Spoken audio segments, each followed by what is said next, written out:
You're listening to the B2B Revealed podcast. B2B Revealed focuses on topics of interest to B2B sellers, B2B marketers, or B2B leaders. My name's Sean Campbell, and I'm your host. I love to hear from listeners. If you have any questions about the show, or you'd like to suggest a topic I should cover in the future, you can just email me at sean@cascadeinsights.com.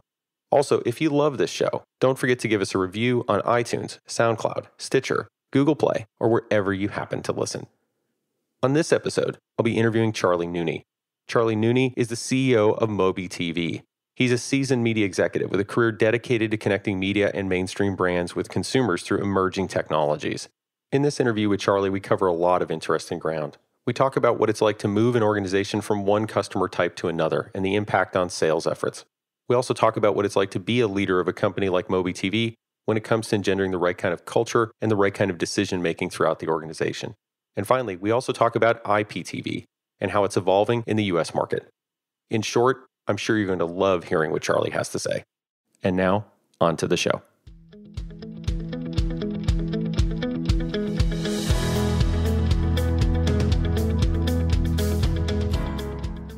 So Charlie, welcome to the show.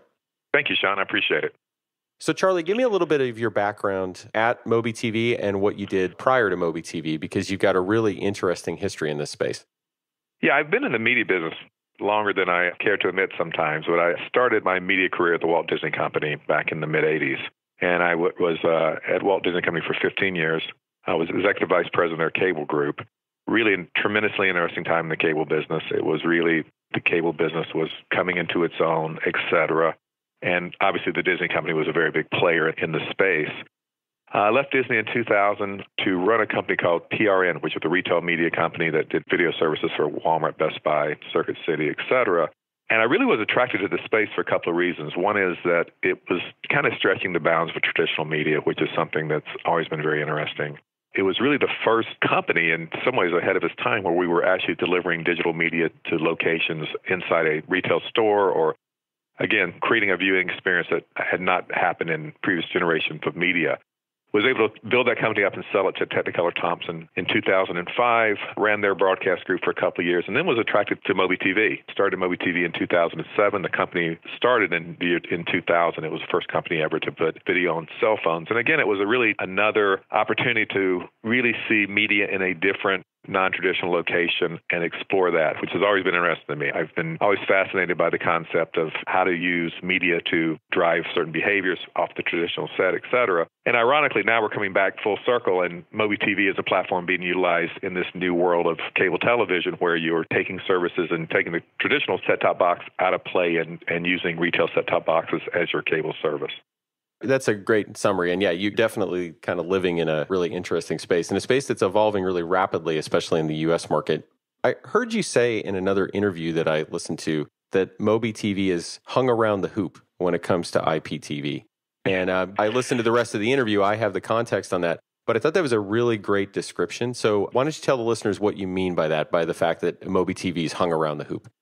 Well, we were doing digital media, and we were doing IPTV delivery on cell phones. Like I said, that was the legacy of the company, and the company was built off of that. So we were doing things like convergence and, going from 2G to 3G networks, working on multiple devices. We, at the time, we were putting, and we still do, put our services on, 400 or 500 different types of devices over the course of our history. So we were really doing IPTV. The problem was IPTV was not really a true business because you had very segmented sections. You had the in-home piece, you had the mobile piece, and although there was a lot of talk about those coming together, they really were not, and it wasn't really technology that was holding them apart, it was business rules.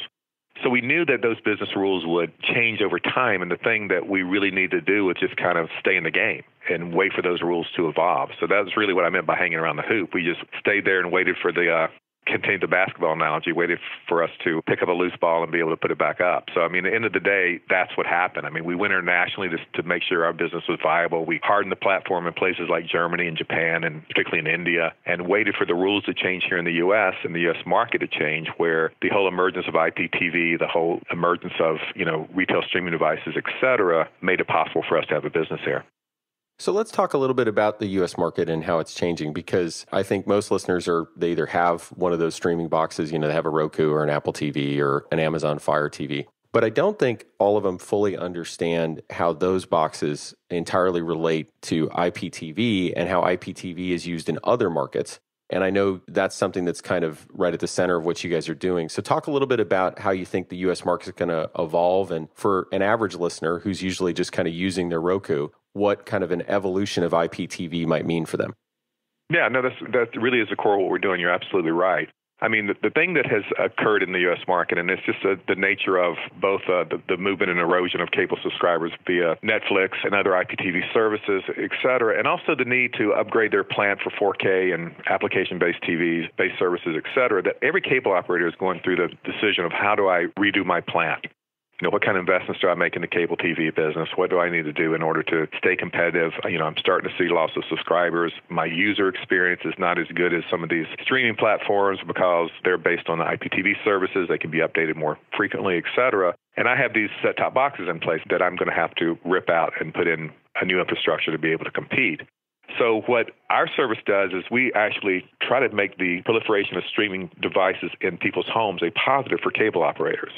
So they were able to really provide their full suite of services on an application on these streaming devices. And if you'll find most of these cable companies, anywhere from 60 to 80% of their subscribers are already using streaming devices in their household, whether it's a Fire Stick, a smart TV, a Roku device, et cetera. So if I'm a cable operator, it allows me to really rethink my overall spend on video. I can now really not carry the inventory of set-top boxes, not really have that large investment of set-top boxes, and compete. I can create a better user experience, et cetera. But really, I think in many ways, the key to what we're doing is the trend that we're seeing in the marketplace is the bundling of broadband and video.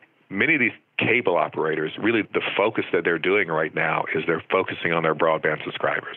Even to a certain degree, Comcast is doing that. And what our service allows them to do is really marry those two entities together very well. Everyone's bundling video and broadband. And one of the restrictions of doing that is that if you're a traditional cable operator, you're somewhat stuck by the ability of your plant to reach that broadband subscriber. And by going with our service, you really open up that if someone can get Netflix within your franchise area, they can get the service without actually, I say, doing a truck roll and putting a set-top box in the house and, building out that video service to the home. So it really is an interesting time for cable operators.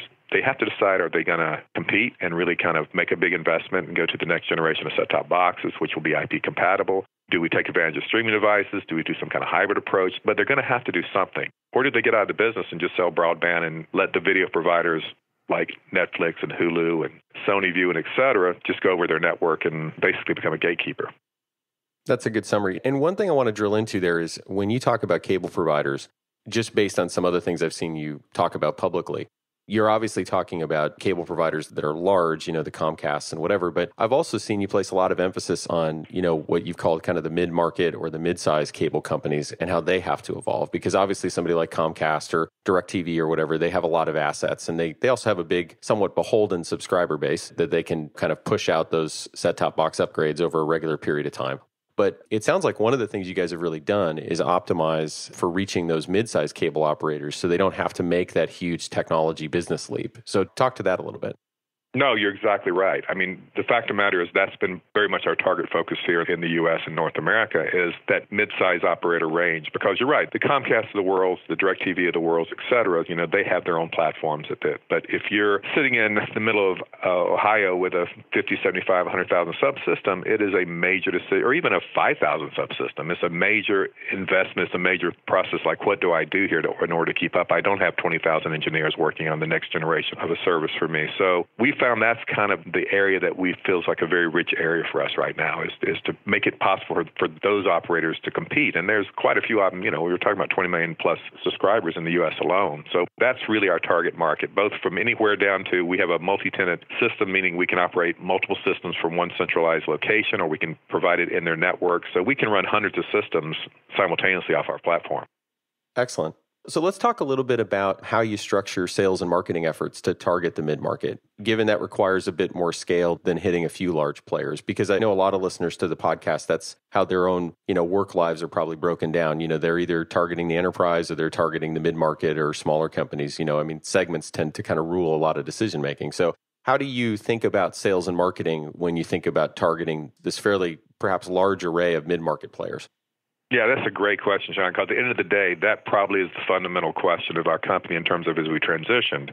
Technically, we built this platform. The platform's, scale. We built it to scale, and we feel very confident in our ability to deliver technically. But you're right. We've gone from a company that was focused on a few large carriers and mainly account management to getting into a very heavy sales mode. And so a lot of the revamp we've done as a company has been changing that mindset. That mindset of, as opposed to operating with 5 or 6 companies and putting a lot of emphasis on pure account management, now we're kind of in the hunting game of really going out and trying to make sure that we're in front of people, that we're scaling. So that's done a couple things. One is I actually put an emphasis on kind of relooking at the skill set of our sales team. We've made a lot of changes in our sales team, relooking at their backgrounds. I mean, we've clearly need to make sure we have a lot of expertise in the cable space. I mean, although the lines are blurred between what's happening in cable and with carriers and et cetera, there's still that knowledge of the cable business that we've been, working diligently and bringing to side the company. So it really has been a very conscious mindset of saying, let's kind of break this thing open a little bit. Let's look at the fact that this is what we've been good at in the past. This is what the skill sets require. This is what the focus of the company's been. But now we're really doing a big change in the sense that we've got to go service many people. We've got to be on the road. We've got to be selling. We've got to make sure that we're following leads, that we're tracking leads. And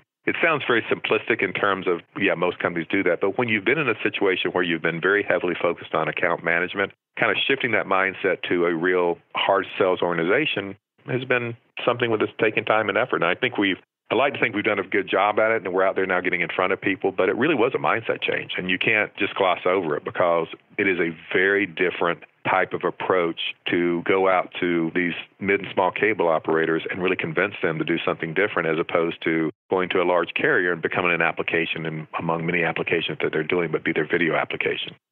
So what kind of advice would you give other CEOs if they're going to make that transition? I know in our own client base, right? You walk into one meeting and a marketing manager or a product leader or the CEO is saying, we're about to tackle the mid-market, and they used to be enterprise. Or they're in the mid-market and they're saying, we want to go after enterprise accounts. So this kind of transition is fraught with some challenges. And since you've obviously done it successfully, what's some other advice you would give either another CEO or a marketing leader or sales leader if they were about to kind of embark on a 12-month transition to kind of pivot sales efforts like this? Well, unfortunately, you got to rip the Band-Aid hard because you will suffer in your account management roles we were actually doing something even, I won't say more interesting, more complicated. We were shifting to a whole different market segment. We were going from carriers to cable operators. So, not only were we going from the Sprint, T-Mobile, AT&Ts of the world, but down to these mid-size operators in the cable space. And so, we actually had to have a whole new mindset about talent we brought in. So from our standpoint, it really was we had to, like I say, rip the Band-Aid off. We had to say, okay, we know we're going to suffer a little bit in this past business, but we can't straddle the fence. We've got to kind of go for this thing. And that meant making some hard personnel decisions that were based on not even so much competency, but just the ability of what we're trying to do. And, you just can't hedge your bet. I mean, it's hard enough to do it anyway. And your natural tendency is to try to keep one foot in each category and try to make sure nothing falls through the cracks, et cetera. And if you're a smaller company, that's hard to do. So as much as I hate to admit it, certainly our account management of our carrier businesses has suffered to a certain degree. We're very much focused on this new space. And we still have a very strong relationship with a couple of carriers, and we make sure those are protected, but we're just not out there trying to do both pieces of the business. We're not out there trying to secure new carriers for application-only businesses. We're 100% focused on this IPTV solution inside the home for people that are delivering IPT services inside the home. If that happens to be a carrier, that's great. Like I said, the lines are blurring, but, it's just a different business. That's great tips. Let's talk a little bit about what it's like to lead an organization, because obviously in the role of CEO, you've got a lot of visibility into things and you can run things from culture development to talent development, that's some of the main things you're going to think about as a CEO. So when it comes to culture development, what's MobiTV's culture like today and how would you like it to evolve in any way or if that's even needed at this point? Well, I think the culture is in some ways a direct relationship with the product. You got to have people excited about the product. I mean, you can certainly we try to create an environment that's a positive environment, that where people work hard, that we hire talent, that we're not hiring jerks. I always tell them, look, you can make a mistake in terms of somebody's abilities or misjudge it. Just don't hire people that come in here are disruptive to on a personality basis. I always use the term jerks, but we put a lot of emphasis on culture, but at the end of the day, it really is hard to overcome not being excited about what you're doing. And as you evolve a company, you evolve because certainly the industry's evolving, et cetera, but you really always got to if you're in a business like we're in, make sure people are excited about what they're building. make sure that they're excited about the product, that they see that the product is getting a good reception in the market. If you do that, you can build a culture off the excitement around that. If you don't have that, you're more in a survival mode, which, certainly every company goes through at some point in time, and that's more complicated. But there's nothing that can supersede that people show up every day and they're excited about what they're working on. And if you're doing that, it's almost hard to screw up the culture. If you're not doing that, it's almost hard to create a positive culture if people are not excited about what they're doing. So, what we put a lot of emphasis on is making sure that people own this product. And that means that they own it not only from a technical standpoint, but the finance team, the HR group, everybody understands it, they touch it, they feel it, they get excited about when we have new developments on the platform, et cetera. And that's what we try to create is we try to create a culture around that we are trying to do something that's impactful in the marketplace and get people excited about it. Those are great points. Great points. So what are some resources you'd recommend if someone was trying to become a better leader? Because you've obviously been in a CEO capacity for some time now. So I imagine you have either direct reports or other folks you interact with, even from other businesses.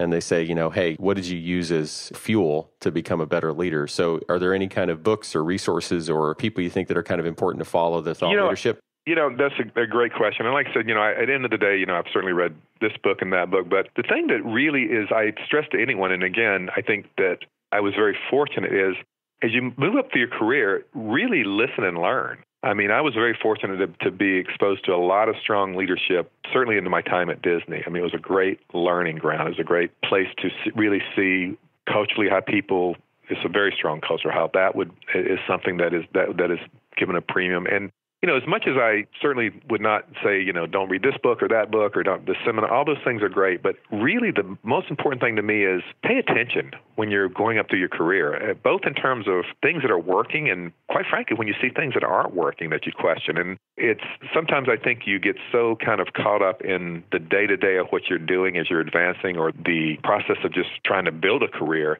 that you need to make sure that when you see good leadership that you note it and you know what you're seeing there and you know that this is something that I want to take and not copy as much, but incorporate into what I do as an individual, whether that's being able to, certain things in terms of how do you deal with problems, how do you deal with crisis situations, et cetera. And then just as much, and you see it no matter how good a company is when you see people doing it wrong, note that as well. There's nothing that beats experience, and again, I'm a little bit older than the typical millennium that may be listening to your podcast, but in the day, if I stressed anything, it's like, stay aware. Just stay aware through your career because you will learn a lot just by doing that. And I'm always surprised sometimes when I see people who are incredibly smart, but they lack the kind of ability to kind of put their head up and really look at the environment, look at what they're seeing, learn from what they're seeing because either they're not open to it or it's just not on their list of to-dos.